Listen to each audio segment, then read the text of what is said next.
Thank you, Ty, for this opportunity. I'm very sorry I couldn't join everyone there. I would have enjoyed it very much. I look forward to getting the catalog and seeing the exhibition and the essays that people have written. And I want to echo Suzanne's sadness about Polly Nutter Roberts, who was a friend of mine for over 20 years. It's just a tough thing to take, but I'm delighted to join you today with just a few comments about votive practice as sacred economy. Religious votive offerings have not ceased in the modern era. Many millions make pilgrimage every year to important churches, temples, and shrines. Non-Christian pilgrimage is no less common. In every case, pilgrims bring with them or buy on site votive objects that they leave as expressions of gratitude, often, but not always, in fulfillment of a vow. My remarks today will underscore the social or interactive character of devotion and votive objects in order to understand how they function. I'm especially interested in the economic character of votive practice and I want to draw attention to what I'm calling the sacred economy of votive culture. I do not mean only the commercial nature of exchange, but more broadly, systems of exchange that mediate the interaction of humans and divine beings in religion, or the living and the dead in non-religious instances of votive practice. I will begin with Roman Catholicism, then turn to modern non-religious examples. My argument is that votive practice, whether explicitly religious or not, exhibits an economic character of exchange that may be called sacred, because sacred designates practices that are intended to preserve the special value of a being, whether supernatural or mortal. Simply put, sacred means to set off as salient and worthy of devotion. The act of vowing and thanking in return for favors bestowed by saints or deities unfolds within a relationship between devotee and patron. It is not a singularly private relationship, but includes a public act of promise or gratitude. And the action is part of what can be fairly described as a sacred economy, that is, a system of exchange in which devotion acts upon the patron in order to secure aid. Images serve an important and varied role in this economy.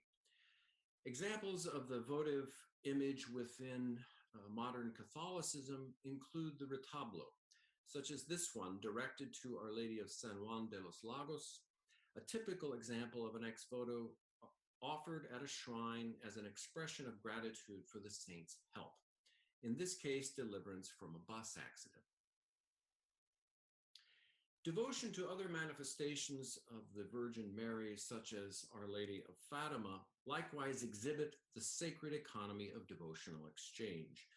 When Our Lady appeared to 3 Portuguese children over the course of several months in 1917 at Fatima, she was said to have asked them, the children, if they were willing, quote, to bear all the sufferings God wills to send you as an act of reparation for the sins by which he is offended and of supplication for the conversion of sinners, unquote.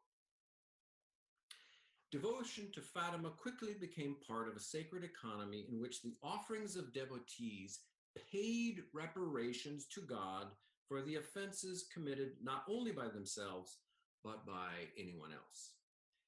A chapel constructed on the site of Our Lady's appearance at Fatima was begun in the year following her apparition and soon became the site for the deposit of ex-votos by pilgrims, as this photograph from around 1920 shows.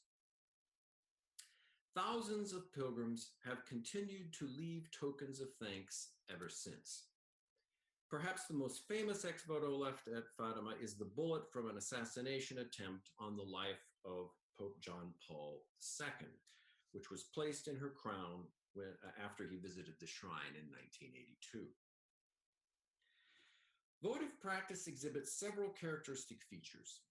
First, the object offered at a shrine often involves some manner of vow made or fulfilled with the presentation of an image or object at a shrine or pilgrimage site. The Latin phrase ex voto means from the vow, of course. The language is formulaic in Catholic retabulos, as in this one from 1969, where we read the standard expression doy gracias, or I give thanks to. The vow is part of a relationship in which exchange is a quid pro quo, favor in exchange for recognition and thanks. Characterizing the exchange in economic terms, I want to argue, does not reduce the relationship to a mechanical anatomy of self-interest, but argues that the relationship exhibits certain structural characteristics. More on that later. A second feature of the ex voto is its stature as a material token of gratitude.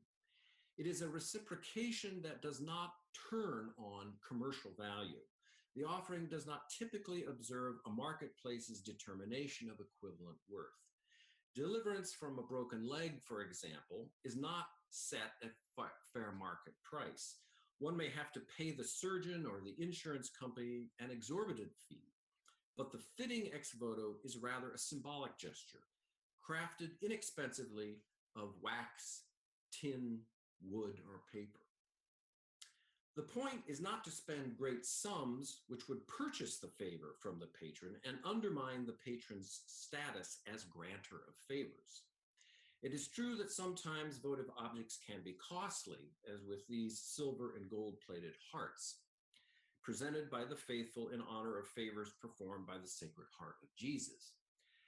And the history of church patronage is replete with wealthy donors offering entire buildings as expiation for transgressions, or forms of gift giving that curry favor with noble patrons, as shown in this 15th century manuscript illumination, showing a costly donation to the Royal Library in the hope of receiving privileged inclusion at court. But here it is important to differentiate testimony of divine favor from lavish gifting for the privilege and status that such gifts entail. Ex votos are about the gesture of devotion, not the wealth of social advancement.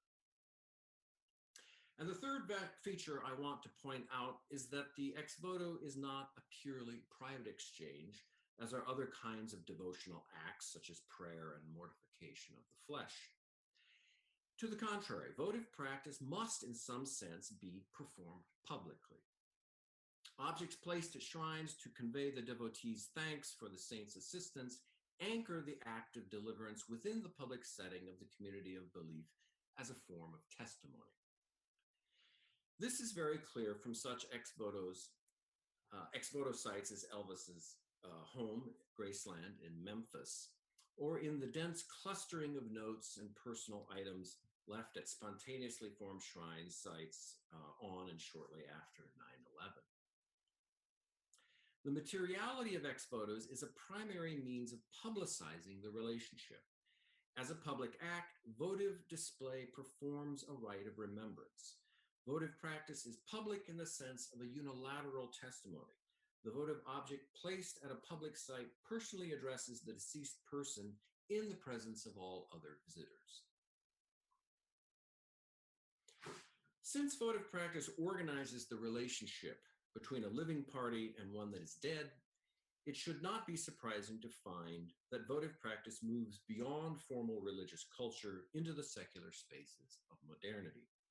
The difference between Catholic votives and secular modern ones consists of the recipient to which the devotee makes an offering.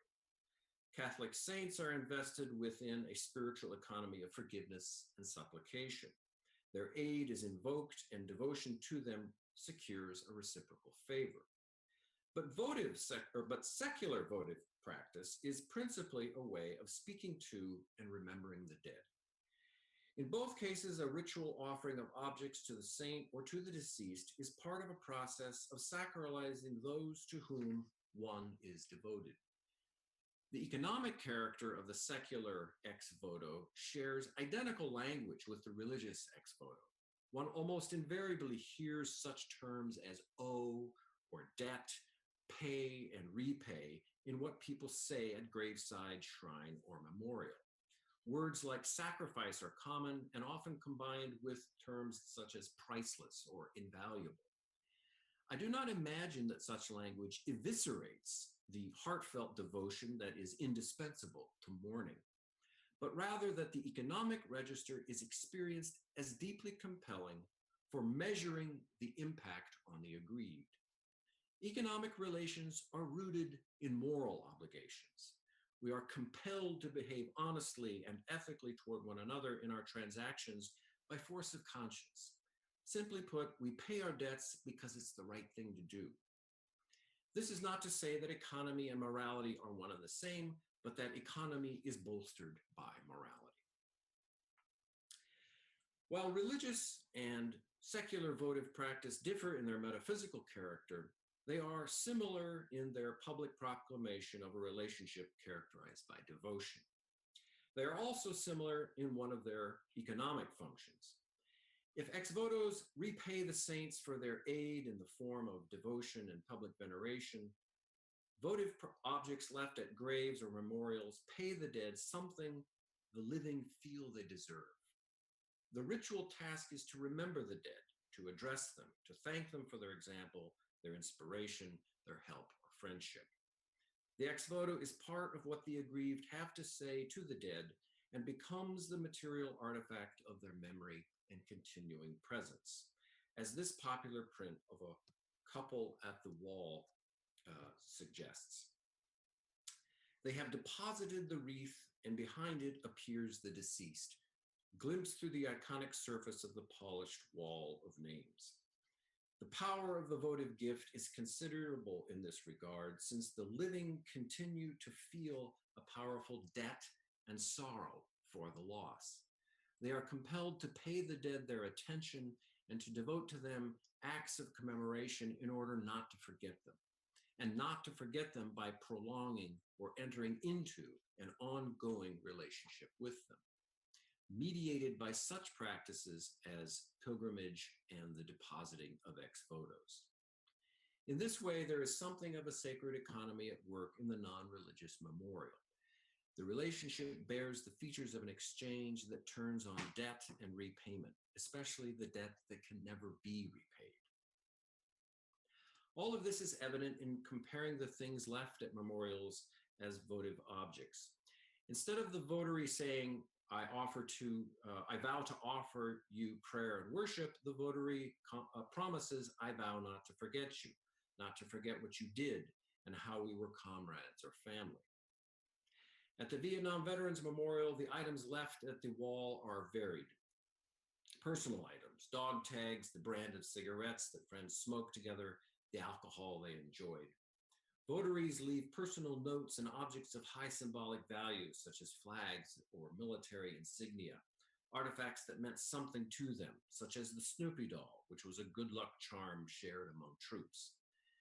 Other objects left at the wall include sports items and references to teams, and devices that refer to the manner of death, such as a model of a helicopter in which several were killed, or a boat on which comrades may have served together. Why do they leave these things? There must be many reasons, but all serve to make remembrance material. Yet what is the value or purpose of that? Those who come to the Vietnam Veterans Memorial often appear driven by a sense of debt, the feeling that they owe the dead something, that to pay their respects is to satisfy a deficit incurred by the friend's loss of life. Often visitors remark that they owe something to the war dead for their sacrifice. Veteran surgeons, for example, sometimes express guilt for not knowing the names of those who died under their care. If survivors owe something to the war dead, perhaps leaving a material artifact acts as the coin of memory.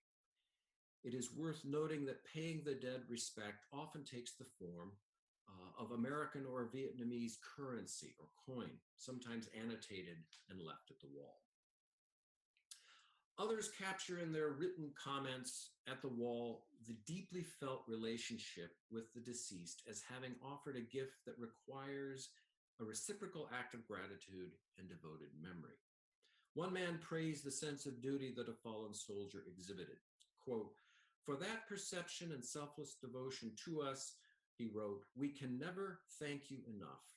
We can build memorials and erect statues from dawn to setting sun, but we could never equal what you have given us, your most precious possession, your life," unquote. By presenting gifts and tributes to the dead, the living keep their memory alive and sustain a relationship, as if paying respect buys back from oblivion those lost to death. The dead are treated as real when the living give them the alcohol, cigars, or objects they enjoyed in life. But it is also clear from many notes that the living can never repay the debt they owe the dead. The expenditure of the fallen exceeds reimbursement. This recalls how Georges Bataille characterized the loss of wealth in general economy that is spent without profit and always exceeds repayment. And Bataille looked to war, especially in the modern era, as a prime example, which he believed corresponded to the religious sacrifices of animals in the ancient world. Crafting the loss of soldiers as a sacrifice for the nation places the dead within a category of priceless value and makes them sacred, special beyond the mundane forms of exchange that organize everyday life. How can people come to terms with this? They leave things at memorials and grave sites as an act that seems an apt response to the loss of the deceased. The living offer votive material mementos as vows of remembrance and proclamations of sorrow, esteem, and gratitude. The objects carry little or no commercial value because they are not calculated to operate within that mode of economy. The sacred economy is anchored to an enduring deficit, perhaps because the feeling of abiding indebtedness is precisely the power and the point of the votive cult of war dead. Visitors offer their sorrow and the vow to remember. The sorrow they suffer is something of a restitution of the dignity to those who died. The sacrifice of one party elicits the gratitude of the other, and from that exchange arises another. The dead remain in memory, and the aggrieved receive something intangible yet powerful. That is, the comfort that the world is not in the grip of chaos, but secured to an enduring moral order. And it is this securing of human relations that is the task of both morality and religion. Which one is in force in any given instance depends entirely on the party being addressed by the living. If it is the dead, then we are talking about moral rites of commemoration. But if the other party is one that reaches into life from beyond to be of assistance to mortals, then the connection seems more formally religious. Grounded in the restrictions that define the human situation, morality and religion are different ways of dealing with loss in the medium of human relations. Thank you.